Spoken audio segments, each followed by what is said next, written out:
Assalamualaikum warahmatullahi wabarakatuh. Alhamdulillahilladzi ja'alana min ahli sam'i wa ta'ah wa faqana litiba'i sunnati wa mulazamatil jamaah wa zazzarana an kulli ma'siyatin wa dhalalatin wa bid'ah. Asyhadu an la ilaha illallah wahdahu la syarikalah sahibus syariah wa asyhadu anna sayyidana Muhammadan abduhu wa rasuluhu al-makhsusu bis syafa'ah. Allahumma shalli wa sallim wa barik ala habibina wa qudwatina sayyidina Muhammadin wa ala alihi wa ashabihi wa man tabi'ahum bi ihsan ila qiyamis saah. Wa ba'du. Ayyuhal musyahidun, para pemirsa sekalian, alhamdulillah pada saat ini kita bisa bermuajah kembali.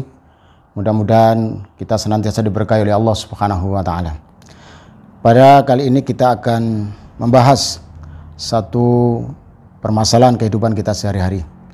Dan itu bisa berupa pertanyaan kepada kita masing-masing, yaitu apakah kita ini termasuk orang yang bahagia atau tidak? Mari kita tanyakan kepada diri kita sendiri, apakah kita termasuk orang yang bahagia atau tidak? Apabila jawabannya ya, berarti ada hal-hal yang memang terpenuhi. Apabila jawabannya tidak, kemungkinan besar ada beberapa hal yang tidak terpenuhi. Para pemirsa sekalian, saya telah membaca beberapa artikel di beberapa jurnal, yaitu tentang key factors of happiness, faktor-faktor kunci kebahagiaan seseorang. Di sana disampaikan oleh beberapa pakar, diantaranya adalah Carl Jung dan juga Michael Argyll. Ini seorang pakar psikologi dari Britania Raya atau dari Inggris yang sangat expert, sangat ahli di dalam masalah-masalah seperti ini. Ada juga saya mengambil artikel dari Human Values Institute dan semuanya membahas tentang key factors of happiness, faktor kunci tentang kebahagiaan. Nah, dari beberapa artikel yang saya baca dapat dikerucutkan atau disimpulkan bahwa ada beberapa kunci kebahagiaan itu. Yang pertama adalah intimate relationship, yaitu hubungan yang intim, hubungan yang erat. Yang pertama ditafsir berkenaan dengan hubungan dalam konteks marriage atau dalam konteks pernikahan. Yang kedua adalah hubungan kita di dalam keluarga atau family. Dan yang ketiga adalah hubungan kita dengan sesama atau friendships.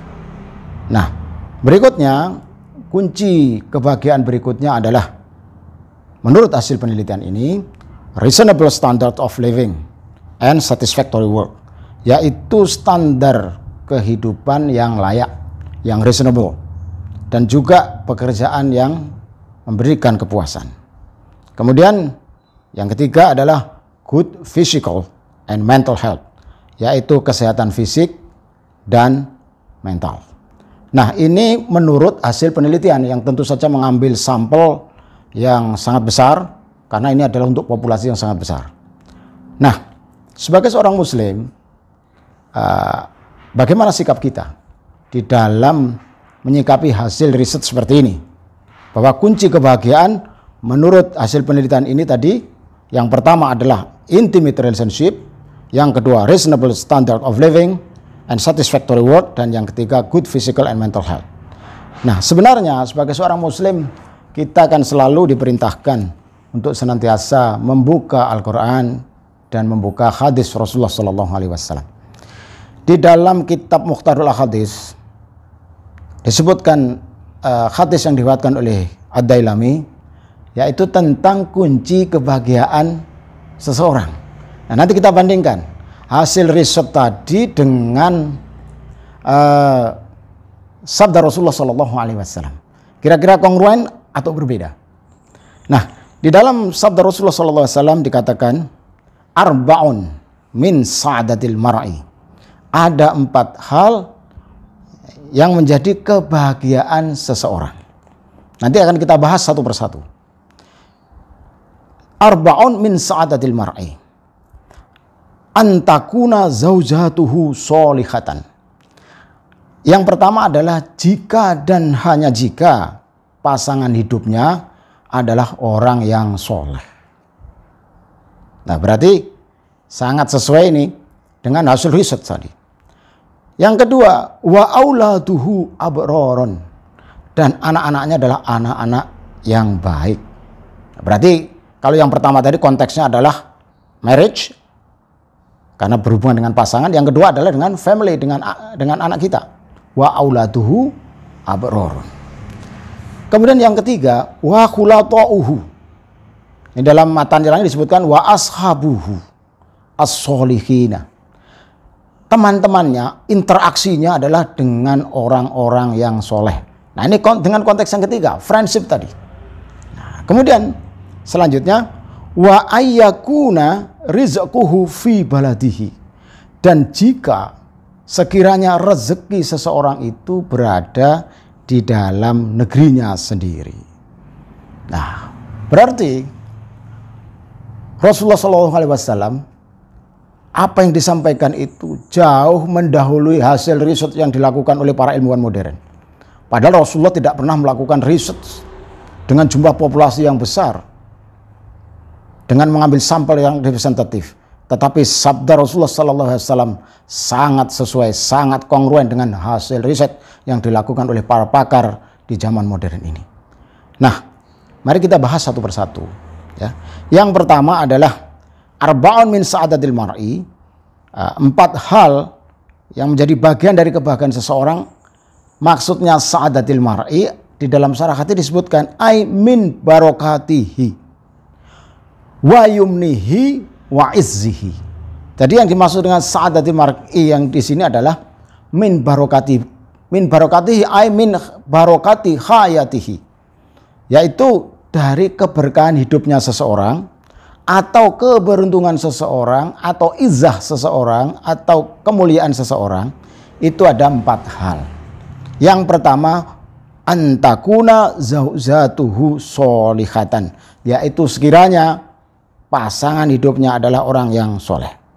Nah, di sini disebutkan ai dinuhu jamilatan, kana dinuhu jamilatan, id al muradu as-solah lima yuradu minha dinan wa dunyan. Yang dimaksud dengan kesolehan di sini maksudnya adalah kesolehan di dalam beragama, juga kesolehan di dalam konteks keduniawian. Nah, sekarang kita bahas. Apakah kita atau pasangan kita ini termasuk solihah atau tidak? Kalau pasangan kita solihah, itu akan membuat kita menjadi individu yang bahagia. Atau kalau kita sendiri adalah orang yang soleh, akan menjadikan pasangan kita adalah pasangan yang bahagia. Nah, permasalahannya, soleh itu bagaimana? Atau solihatan itu bagaimana? Nah, baiklah. Yang pertama, konteks solihah atau solihatan atau soleh, itu yang pertama tentu berkenaan dengan physically, dengan fisik. Ya. Maka seseorang itu akan bahagia atau merasa senang hidupnya kalau pasangannya secara fisik itu adalah menyenangkan. Menyenangkan karena apa? Kalau seorang istri tentu saja ya cantik. Gitu ya. Kalau seorang suami ya ganteng lah. Ganteng. Nah, pertama itu cantik bagi seorang istri dan kelihatan ganteng bagi seorang suami. Nah, pertanyaannya, kita ini ganteng apa tidak di mata istri kita? Atau istri kita itu cantik apa tidak di mata kita? Nah, karena apa? Kegantengan atau kecantikan seseorang itu in the eye of the beholder, ada pada penglihatan orang yang melihatnya. Nah, maka kalau misalnya kita mengatakan istri kita cantik apa enggak? Kalau saya mengatakan istri saya cantik, apa buktinya? Ya, buktinya saya tertarik. Buktinya saya punya anak. Kalau Anda semua mengatakan istri Anda cantik apa tidak? Mestinya mengatakan cantik. Apa buktinya? Wah, anak sampai sudah 4 gitu kok, masa mengatakan istrinya nggak cantik kemudian anaknya 4? Atau misal kita ini ganteng apa tidak? Ya pasti ganteng kita. Setidaknya di penglihatan pasangan kita. Lah apa buktinya? Lo udah punya anak, masa ya nggak ganteng saya punya anak? Ya, anak sampai 4 kok masih juga mengatakan suaminya nggak ganteng. Ya ganteng lah. Kita harus percaya diri itu. Ya, maka istri kita harus kelihatan cantik setidaknya di mata kita. Nah, bagaimana? agar misalnya selalu kelihatan cantik di mata kita atau kita kelihatan ganteng di mata istri kita, tentu ada beberapa hal yang harus kita rawat. Ya, apa? Performance, ya, penampilan kita. Bagaimana kita bisa merawat penampilan kita. Tentu juga menjaga kebersihan kita, cara berpakaian kita, ya, cara berpakaian kita. Misalnya ini agak kelihatan sepele, tapi kadang-kadang ya bisa menjadi sesuatu hal yang masalah. Nah, seseorang di dalam berpakaian, ya, mesti kan bisa kelihatan menarik atau tidak menarik. Istri kita di dalam berpakaian bisa kelihatan menarik dan juga bisa kelihatan tidak menarik. Dilihat dari mana? Matching atau tidak antara jilbabnya atau hijabnya dengan pakaian bawahnya. Kira-kira matching nggak warnanya dengan sepatunya, dengan sandalnya, atau kita sarung kita dengan baju kita, dengan kopiah kita, dengan surban kita, kira-kira warnanya matching apa tidak? Nah, makanya ini kita perlu belajar tentang philosophy of coloring, ya, tentang filsafat warna. Warna itu bisa mengundang suatu makna, bisa kelihatan menarik, mengundang daya tarik, dan juga bisa mengundang menjadi tidak menarik. Nah, untuk itu secara fisik maka kita berusaha menarik, at least setidaknya di hadapan istri. Artinya setidaknya kita harus berpenampilan menarik di hadapan istri kita. Atau bila seorang istri harus tampil menarik di hadapan suami. Nah, yang selanjutnya adalah sosial, secara sosial. Seorang disebut atau kita kategorikan soleh atau solikah secara sosial kalau memiliki care atau kepedulian. Ya, kepedulian kepada siapa? Yang pertama, jelas kepedulian kepada pasangannya, kepada suami atau istrinya. Kalau seorang istri dengan suaminya. Artinya singkat kata, kita harus berusaha berpenampilan menarik, setidaknya di hadapan istri kita. Dan seorang istri harus berusaha berpenampilan menarik secara fisik di hadapan suaminya. Nah, kemudian yang kedua, kategori soleh atau solikah. Yang kedua adalah sosialis, secara sosial. Apa yang dimaksud? Yaitu bahwa seorang harus memiliki care atau kepedulian kepada yang pertama, kepada pasangannya. Kepada pasangannya siapa maksudnya? Kalau seorang suami adalah kepada istrinya. Kalau istri adalah kepada suaminya. Nah, itu artinya bahwa kita sebagai seorang suami harus berusaha tampil semenarik mungkin di hadapan istri. Bagi seorang istri juga harus berusaha tampil semenarik mungkin di hadapan suami. Selanjutnya kategori kedua atau kriteria kedua adalah yang dimaksud dengan solikah atau soleh adalah sosialis, secara sosial, yaitu care, kepedulian. Bahwa seseorang harus memiliki kepedulian. Maka seorang suami akan sangat bahagia kalau istrinya itu punya sifat peduli. Seorang istri juga bahagia kalau suaminya punya sifat peduli. Pertanyaannya, peduli kepada siapa? Yang pertama, tentu saja peduli kepada pasangan. Kalau seorang istri ya peduli kepada suami, suami peduli kepada istri. Bentuknya seperti apa? Ya, contohnya.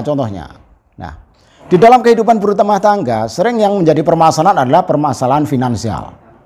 Sampai-sampai seorang istri harus minta kepada suaminya. Karena apa? Karena suaminya tidak banyak pengertian bahwa kebutuhan istrinya itu sudah sangat mendesak. Maka yang kira-kira yang ideal bagaimana? Mestinya seorang istri tidak sampai minta karena sudah dipenuhi oleh istrinya. Atau suami tidak sampai istrinya itu minta. Sehingga antara suami dan istri sama-sama memahami bahwa istrinya nggak sampai minta karena suaminya peduli dan sudah memberi sebelum diminta, dan suami juga menjadi bahagia karena nggak sampai istri diminta-minta oleh istrinya. Jadi fair play. Nah, yang kepedulian yang berikutnya adalah kepedulian kepada anak. Ya, ada seseorang itu yang peduli kepada istri atau suaminya, tetapi tidak banyak peduli kepada anaknya. Ini juga mengakibatkan ketidakbahagiaan seorang pasangan. Misalnya, ya, anak sampai terlantar kebutuhannya.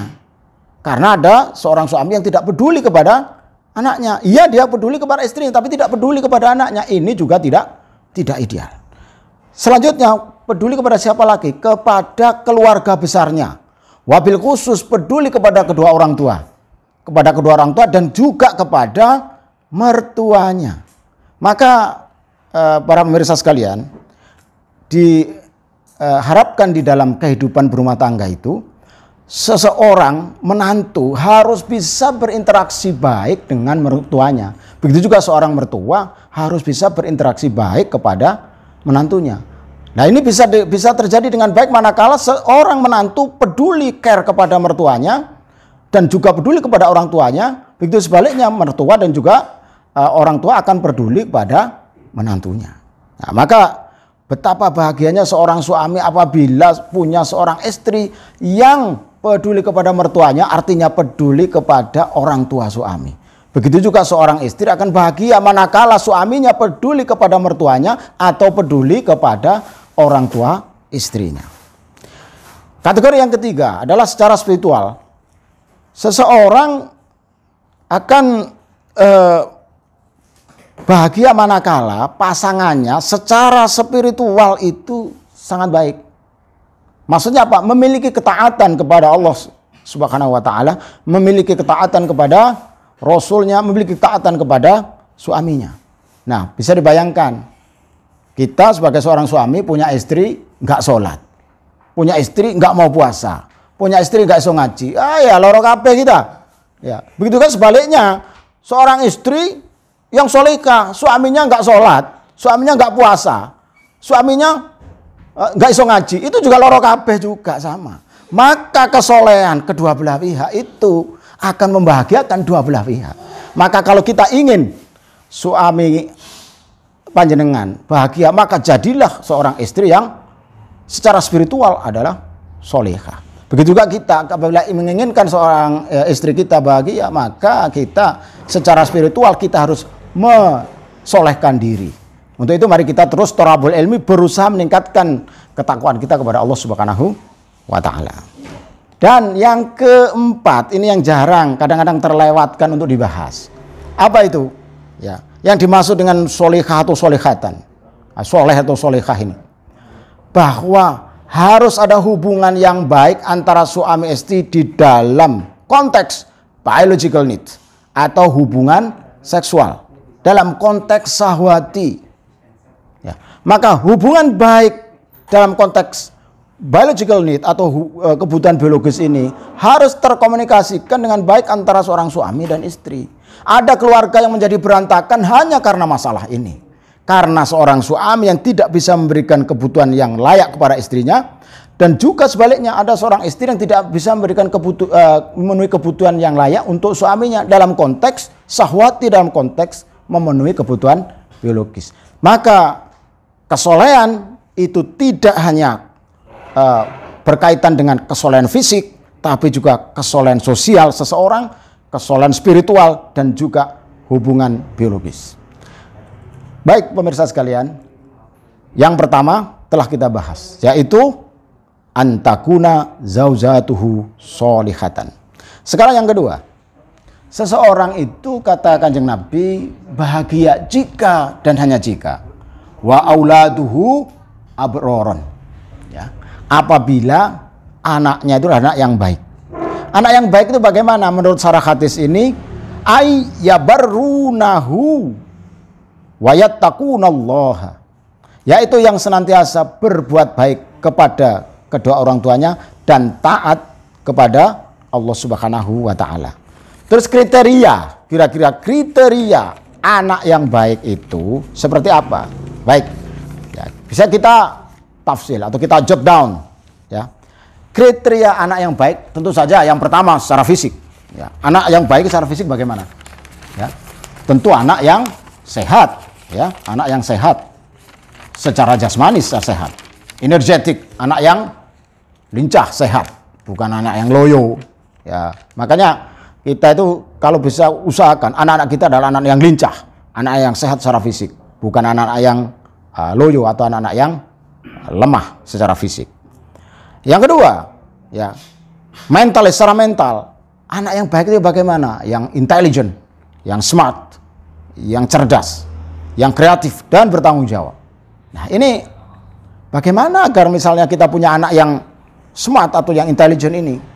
Ya, tentu saja melalui proses thalabul ilmi yang benar. Maka jika kita memiliki anak, maka pendidikan untuk anak adalah sangat vital, ya, sangat vital, karena dia sangat membutuhkan keilmuan di dalam dirinya. Kemudian anak yang abror itu bagaimana yang ketiga? Yaitu secara spiritual. Secara spiritual, anak itu anak yang taat kepada kedua orang tuanya dan taat kepada Allah Subhanahu wa taala. Mungkin sebagian besar di antara kita, termasuk saya itu senang kalau anak saya itu pintar matematika. Anak saya pintar bahasa Inggris, saya senang juga. Anak saya pintar pelajaran yang lain, senang sekali saya. Tetapi saya lebih senang dan saya menjadi terenyuh, bahkan membuat saya semakin bahagia melihat anak saya menghafalkan Nadham Imriti. Nah, ini salah satu kebahagiaan seseorang melihat anaknya menghafalkan Nadham Imriti. Nah, ini kalau bukan anak yang ngaji nggak mungkin menghafalkan Nadham Imriti, nggak mungkin. Ini pasti anak yang ngaji. Ini artinya apa? Bahwa secara spiritual anak yang abror itu adalah anak yang mau thalabul ilmi, mau ngaji, mau taat kepada kedua orang tuanya, mau taat kepada gurunya, taat kepada orang-orang yang ada di sekitarnya. Yang ketiga, tadi disebutkan yang ketiga, wa khulata'uhu as-solihina. Wa khulata'uhu ai ashabuhu, yaitu teman-temannya. Teman-temannya adalah orang-orang yang baik. Syarat yang ketiga, seseorang itu bahagia manakala teman-temannya adalah orang-orang yang baik.